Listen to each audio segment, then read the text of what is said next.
Hi guys, welcome back to Southern Thailand and welcome to beautiful Krabi province. In this video, I'm breaking down the perfect 5-day Krabi itinerary, showing you all the best things to do and places to stay away from the crowds. We'll explore the best beaches, epic island trips, viewpoints, cafes, kayaking and so much more. And in the end, we'll share 3 super important local tips. These things you need to know so you don't end up disappointed like we did our first time. Of course, we follow the mainstream paths and rely purely on luck. But now, after living in Krabi for a while, we learn absolutely everything. Last 3 years, we are based in Northern Thailand, so subscribe for more adventures like this. Krabi is a big province. But it's crazy that most travelers never see beyond Ao Nang.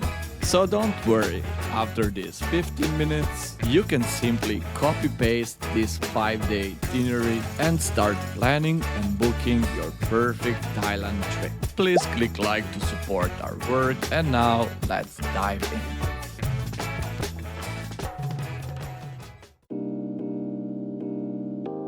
in. So first thing first, you'll need a place to stay. Most travelers choose Ao Nang, and yeah, a lot of hotels, restaurants, shops, nightlife and great views. But the beach is unfortunately not so clean, and during the day also super crowded. At one spot there is even sewage flowing directly into the sea. Let's hope they'll do something about it.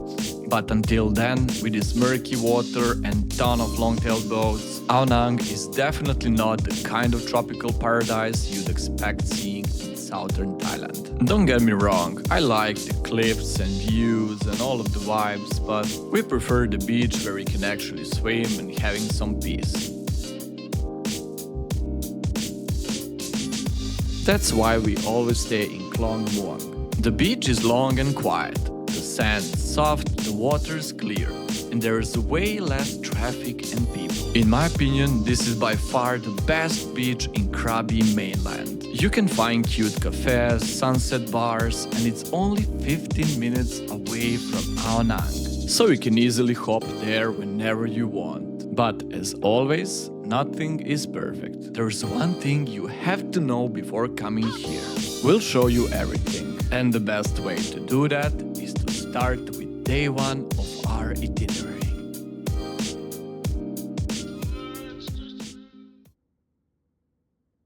So we landed in Krabi early in the morning. Getting to Ao Nang or Klong Muang is super straightforward.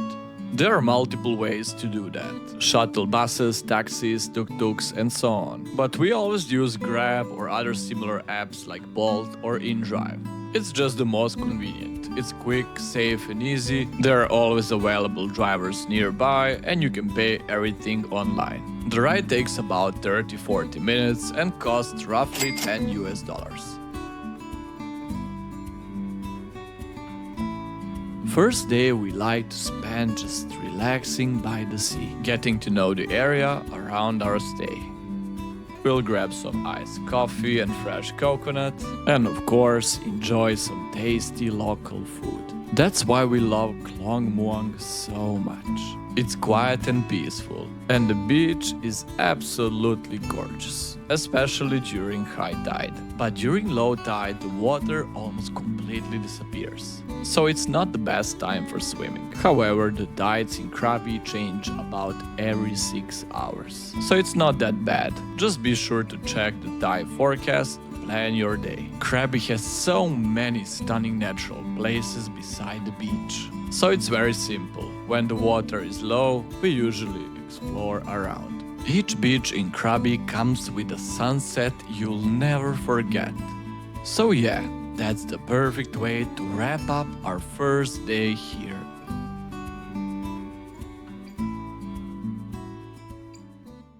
There's nothing better than early morning sunlight and a beautiful, almost always empty beach. Morning exercise, coffee and breakfast, and we are ready to go. Yes, we always rent a bike to explore around. It's pretty safe, easy, and the best way to get that sense of freedom. But don't worry, if you don't have a proper license or experience, there are many ways to move around. We mentioned already Grab and other taxi services, but on the main roads you're gonna find share pickup trucks serving as public transportation. Ride is usually just around 50 baht. So now it's the time for our first activity. Just a short ride from Klong Muang Beach is Dragon Crest Mountain. It's one of the best hikes we had in Thailand. The climb takes about 2 hours, and I have to say it's not easy. But the view from the top is unreal. You'll see the ocean with the tiny islands scattered all around, stunning limestone formations, jungle, and everything what makes Krabi so uniquely beautiful. Make sure to bring enough water, cause it can get quite hot and humid.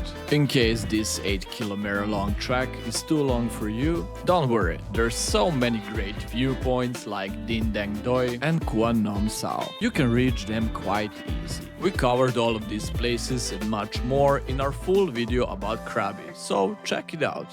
After climbing this wild mountain and super active morning, we were totally ready to just chill and relax by the beach. But this one is truly special. It's home to some of the most luxurious resorts in Thailand. And no, we won't stay there, sweaty and sticky after the trail. There is a small trick so you can enjoy this beach almost for free. Let me quickly show you how.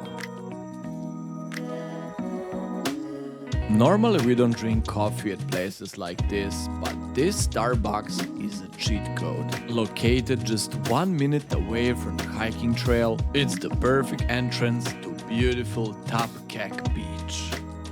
This place is almost never crowded, so we usually get some nice spot in the shade. I know, after an exhausting day you must be starving, so we got you covered. The only place nearby which is not completely overpriced is Thap Kek Seafood. The views are just amazing. And when the sun goes down, this beach becomes even better. Sunsets in Krabi are absolutely mind-blowing. If you're not driving, you can reach all of these places easily on foot. Opposite from the restaurant is also a taxi service, so it's really convenient.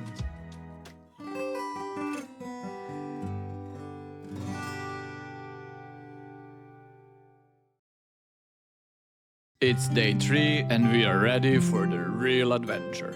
After a relaxing morning at the beach, we'll continue with an easy kayaking session through the scenic mangroves.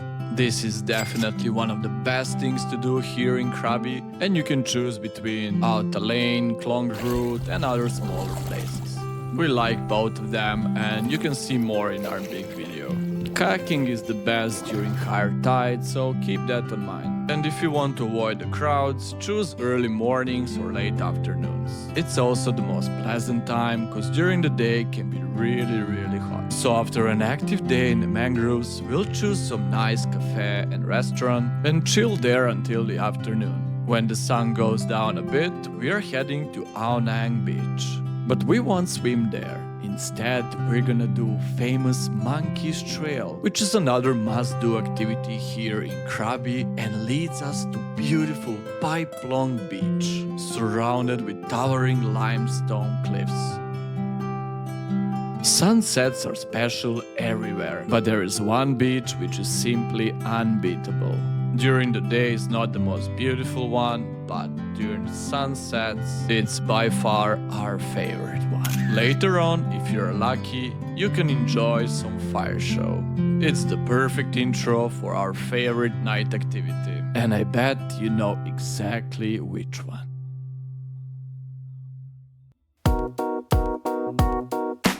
The street food scene in Thailand is legendary, and Ao Nang definitely lives up to the hype. On this market, everything is really fresh and it's safe to eat. At least I never had any problems. In 5 years I've been here in Thailand, I've only had food poisoning once. And no, it's not because of street food. Actually, it was a meal in a Michelin-starred restaurant in Chiang Mai. Crazy, right? Write me in the comments if you ever had any issue. I would really like to know and would be useful for others. For us, this market is always super fun. And if you're into trying wild and exotic snacks, this place will keep you entertained all night.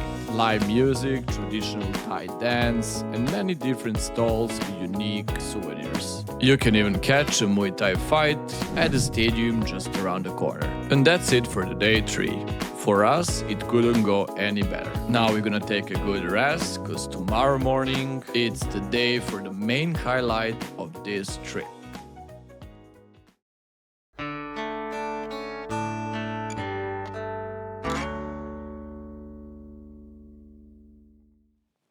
One of the main things to do in Krabi is surely island hopping tour. And with so many tours and islands to pick from, it's easy to get confused about where to start, especially if you have only a couple of days here. We tried all of the main island hopping tours, the early morning Phi Phi trip, Hong Island, 4 islands, even 5 islands tour. But if your time is limited, there is only one tour I would always recommend as a must-do. It's nearby, so you won't spend a whole day on the boat. You can easily escape the crowds, and it's incredibly beautiful and scenic. This is 4 islands tour plus Railay beach. Chicken Island, Tab, Moore and Poda Island, plus the scenic boat cruise around them. We always start early in the morning and will finish on Railay in the afternoon. We like to take the private boat, which is only 3,000 baht, so we are fully flexible, exploring wild beaches, snorkeling and just taking our own pace. Now you can book the same tour also online, so we're gonna leave you a link in the description. This time we decided to bring our luggage with us. We are not coming back to Klong Muang. Instead, we're gonna spend night on Railay. When the last boats leave and the crowds disappear, that's when Railay truly reveals its full magic. Mornings and evenings are just out of this world. Railay is not an island, but it's only reachable by boat. But it definitely has that small island charm and super chill vibes, which you won't find on Phuket or Samui. We love Railay so much. And day 5 is usually all about exploring hidden lagoons, caves, beaches, viewpoints. And even you never tried rock climbing before, Railay is one of the best places in the world to start. Take a half-day course and enjoy these epic views. Of course, I'm gonna give you one more option in case you decide to come back to Klong Muang or Ao Nang. Make day 5 all about adventure. Climb to Wat Tam Se, Tiger Cave Temple, nestled at the very peak of Limestone Mountain, with breathtaking 360 views. Then visit Krabi Hot Springs and Emerald Pool.